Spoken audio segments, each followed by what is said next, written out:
What's up everyone? So today I got two new fish from the Wet Spot Tropical Fish Store from Oregon, and this will be going to the 150 gallon together with Mako.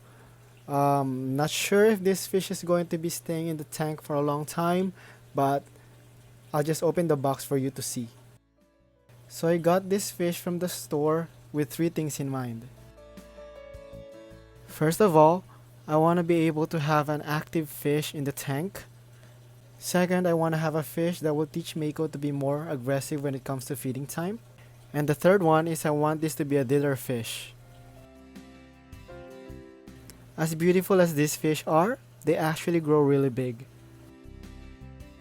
These fishes are actually schooling fish, and I only got two because that's the only amount of fish in adult size that is capable to live in a 150 gallon. And that is before I move them to a bigger tank or rehome them. I am aware that this fish can grow from 12 to 14 inches.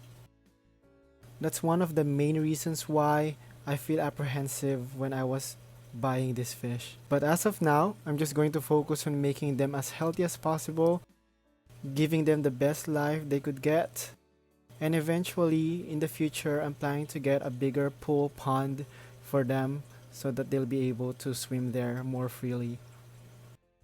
That being said, I present to you the tinfoil barb. I know I pretty much hyped you guys up with that, but I recently have been fond of this fish and how they look. This is actually one of the smaller of the species, and this is a Barbonimus altus. They were actually sold at the store as Barbonimus schwenanfeldii, but I think that is not the species that I got, just because the Schwanenfeldii have a really distinct black line on their caudal fin. I'm actually very happy that I got this altus just because this one grows smaller, and that will give me more wiggle room when it comes to stocking this tank. I chose this fish because these are very active fish and I want more activity in the tank. Second, this will give Mako some sort of competition when it comes to eating. I've noticed that Mako has become very picky when it comes to food, so something that will compete with him when it comes to eating will probably encourage him to be more competitive when it comes to feeding time. Most fish will learn from other fish what is edible and what is not. And tinfoil barbs are well known for their very big appetite. That's one of the main reasons why they grow really fast as well. Therefore, when I give food for Mako, these barbs will see that as food and then will try to eat that food, and then Mako will eventually try to compete with them when it comes to feeding time. The last reason why I chose tinfoil barbs because they are very hardy. As you can see here, this geophagus is trying to push this tinfoil barb away from its territory.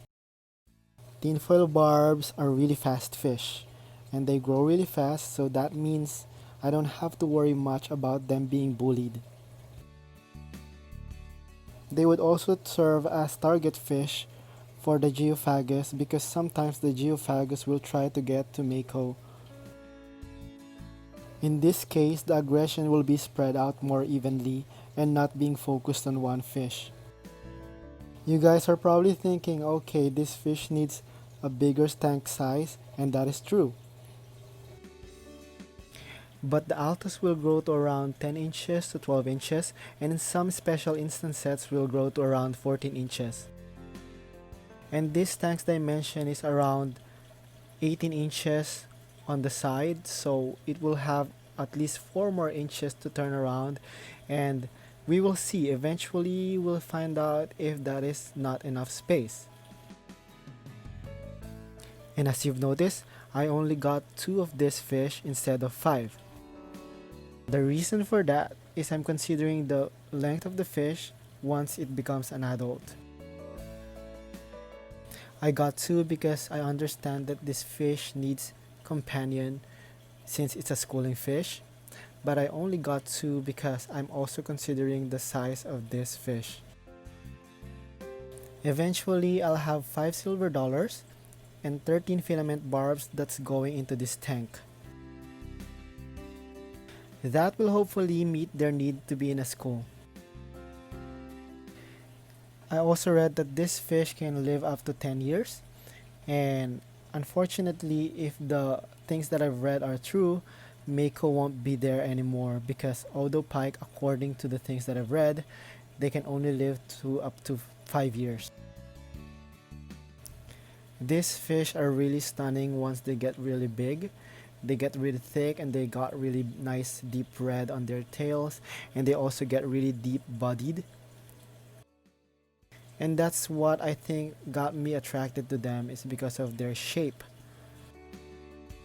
So for now, I'm just gonna enjoy this fish. I'm just gonna enjoy the process of seeing them grow out, having deeper colors and gaining more weight, and eventually they'll be moved to a different home.